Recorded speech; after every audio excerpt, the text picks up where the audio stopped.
Hello there guys, and welcome back to the channel. So in this video, I'm going to be showing you a pretty awesome Void 3.0 Warlock build that I've put together.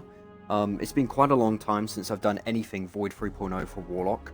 I did two sort of okay builds very early on in Witch Queen, and then never covered anything Void 3.0 until very recently with my Titan when I got Heartshadow.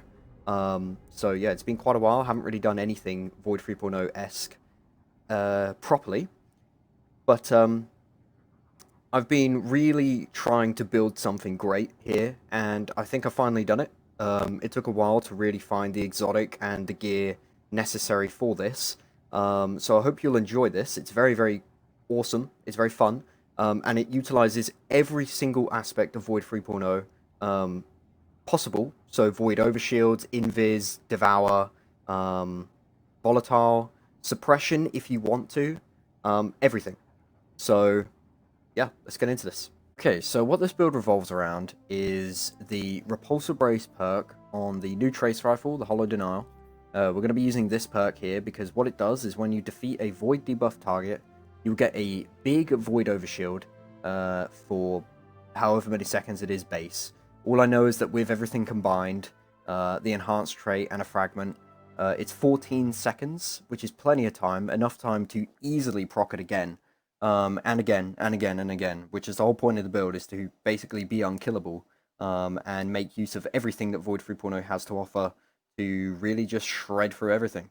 So yep, that's what this build's going to be about, and it's also going to be about the Heartshadow, of course, as mentioned earlier, which is the new exotic sword that you can get from Duality, and what it does is when you use the heavy attack, you'll go invisible, which will buff you by 25%, and it will also fire these little void projectiles, kind of like the handheld supernova, and that will weaken targets for 15%, so you will be buffed by 25% when you go invisible, and you'll also weaken enemies by 15%, and both of those combined, it's a multiplier as well, so it's like about 41%, I think.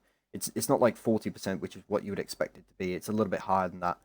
So yeah, that's the Heartshadow sword. Very awesome exotic. One of my favorites in the game right now. The catalyst makes you go faster while invisible as well, which means you can get to targets a little bit easier. Alright, so that's what the build is going to be about. It's going to be about these and basically chaining everything in the build to make these as strong as possible and to make yourself as unkillable as possible as well.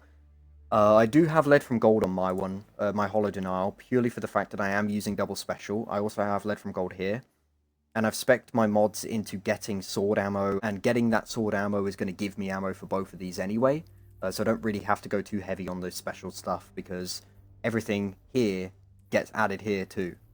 So the exotic we're going to be pairing with this is not Nezarec Sin, as you might expect. It's actually Eye of Another World, purely because one, I don't have a good enough Nezarec Sin for this kind of setup, and two, I actually prefer Eye of Another World because it's just a passive flat buff to the three main abilities that we're going to be using in this build.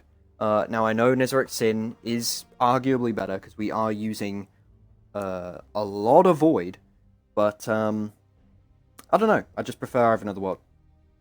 If you want to use Nezarec Sin, you can. It's not going to change anything. It's not going to be like, oh, okay, now we've got this in here, we can't use this. No. You could use Nezarec Sin if you want. I'm using Eye of Another World because I just prefer it. It's a flat background buff to everything. It stacks with tier 10 as well, so my cooldown right now for Grenade, for example, at tier 10 is 47 seconds, but with Eye of Another World, it's about 37 seconds. It's about a 10-second shave off there. Same with my strength as well. So even though Nezarec Sin is arguably better, I just prefer the passive buff rather than having to work for it, even though you don't really have to put in much effort with Nezarec anyway. So while I'm here, I guess the three stats I should mention are these three. The reason why you want Resilience is because you want to stay alive as much as possible, and 40% damage reduction is perfect for that. Then we have Discipline to spam grenades, because the grenades are going to help with this, and they're going to help with just the overall build and killing lots of things. They're also going to proc volatile rounds, which is going to be really good for this as well, and it's also going to be very good for this. So the grenades help everything without really trying. And then we have our melee. The reason why I've gone so heavy on melee is because it also procs volatile, and it's quite a weak melee too, so proccing Repulsor is going to be very easy with that. And that's about it. The reason why I haven't gone for recurve is because it is nigh impossible with this, and you know, having high abilities here. But also we don't really need to worry about the rift. The rift is nice for one of the parts of this build, but for actual survivability, it's not necessary. Same with the actual recovery path of recovery. You know, the recovery. It's not necessary because we have Devour, and Devour is insane, and we also have pretty much endless overshields, so we just don't need this. So, with all that out of the way, let's get into the subclass. It's going to be very straightforward for the first part here. Super doesn't really matter, you can use whatever you want. Rift doesn't matter, but if you want to...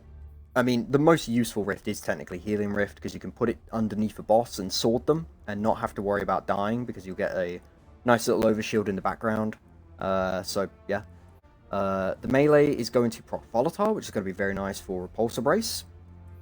Our grenade is optional, you can use whatever you want. I'm using Vortex Grenades because it pulls enemies in, it's very good for crowd control, it's very nice for keeping enemies at bay, and it also doesn't insta-kill enemies, so I can get Repulsor Brace easier with that. But if you want another easy way to get Repulsor Brace, I do recommend Suppression Grenades, because Suppression will activate Repulsor Brace. We are going to be weakening enemies with grenades, so you can use it for that too. But also you can kind of cheese Repulsor Brace with this, and you can like throw a suppression grenade near an enemy but not under them, so it kills them. So you can suppress them easily and then kill them for Repulsor Brace, whereas Vortex may just outright kill them if they're too weak, or you know, it'll pull them in and mess up, whatever. It doesn't matter. Use whatever you want. Suppression grenades are arguably easier, but Vortex grenades are much better for crowd control, so just go with what you want. Next up, for the aspects, I have Feed the Void, which is Devour, and everyone knows how good Devour is. This is going to be insane for survivability in the build, and for becoming a walking tank, and like my Titan build, as I called it, the Terminator. This is pretty much what you're going to become with this, and everything else in the build. So this is awesome. Void abilities will activate Devour, and that'll just give you infinite health while you're getting kills. And then next up we have Child of the Old Gods, so this is what the Rift is going to be for. This weakens enemies, but it doesn't do too much damage to where it'll just outright kill them. This will weaken them, it'll slowly drain their health, it'll give you grenade and melee energy because we are on Healing Rift, which is great because we need those abilities as much as possible. We can chain those easier with this, and because it's weakening enemies, every single kill on those weakened enemies will give me a Repulsor Brace, which is great because Overshield is going to keep me alive longer and let me just shred through things easier. I should also mention quickly that Feed the Void does give you grenade energy when you get kills. Well, actually, no, not Feed the Void. Devour gives you grenade energy when you get kills. So that's going to be another way of fueling our grenades. Not only do we have Eye of Another World plus 100 Discipline, but we also have Devour to pair with that, which is amazing. We will never run out of grenades. We have infinite grenades, which means infinite Volatile, infinite Weaken, and infinite Repulsor Brace, so infinite Overshields. Awesome.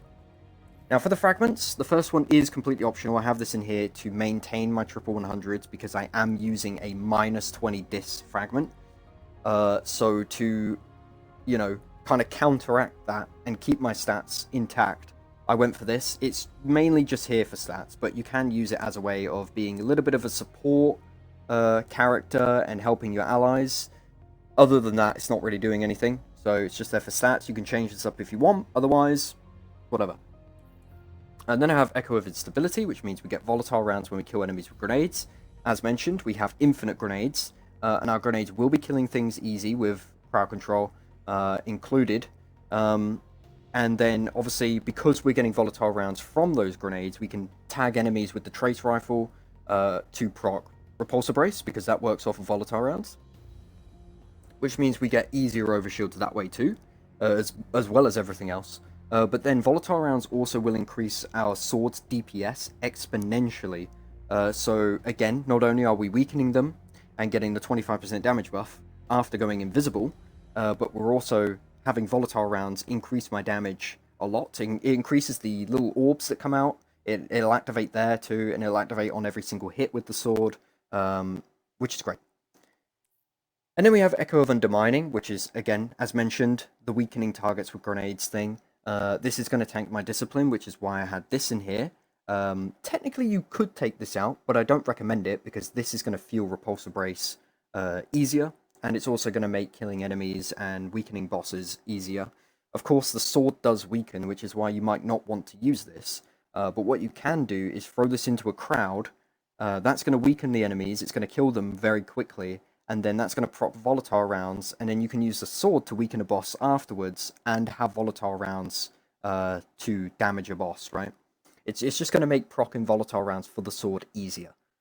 And then finally we have Echo of Persistence, which is going to increase the duration of Devour, Overshield, and Invisibility, which are all three things that we are using very effectively in the build. Of course, we already have borderline infinite Overshields anyway, but this just gives us more time to get those Overshields back. Because, you know, not every encounter, not every situation has a million enemies. So extending these things as much as possible to be able to proc them easier and more efficiently and infinitely is very, very strong. So that's the subclass. We have Elemental Ordnance, which is getting grenade kills makes wells that matches your subclass, so this will be a void well. Very easy to proc because everything revolves around those grenades, as mentioned. So we do want to be using those to proc those wells, and with those wells we're going to be using Font of Might, which is a 25% damage buff that does stack with everything because it is a amplification mod. So that will stack with the next mod that we have in here, which is Lucent Blade. We're using Elemental Charge to get this, so these wells will not only proc Font of Might, but they'll also make us charge, which means we get Lucent Blade, and Lucent Blade is a 35% damage buff. It is an empowerment buff, so it doesn't stack with things like Radiant and whatever, so we don't have that in here. We just have Lucent Blade stacked with Font of Might, which will both then stack with the debuff and the 25% buff from Heartshadow.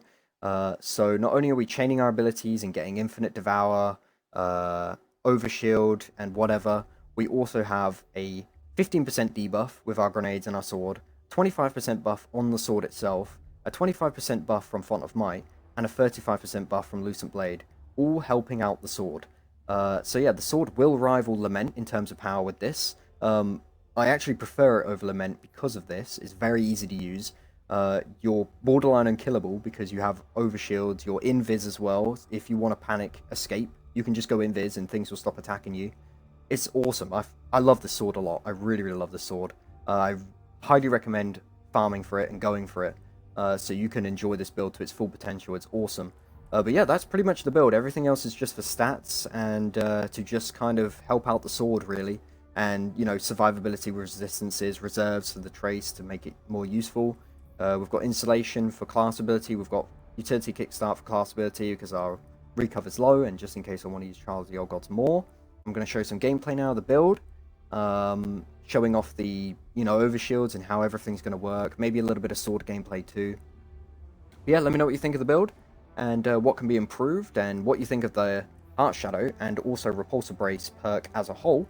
But yeah, let me know what you think, and hopefully you enjoyed. Adios.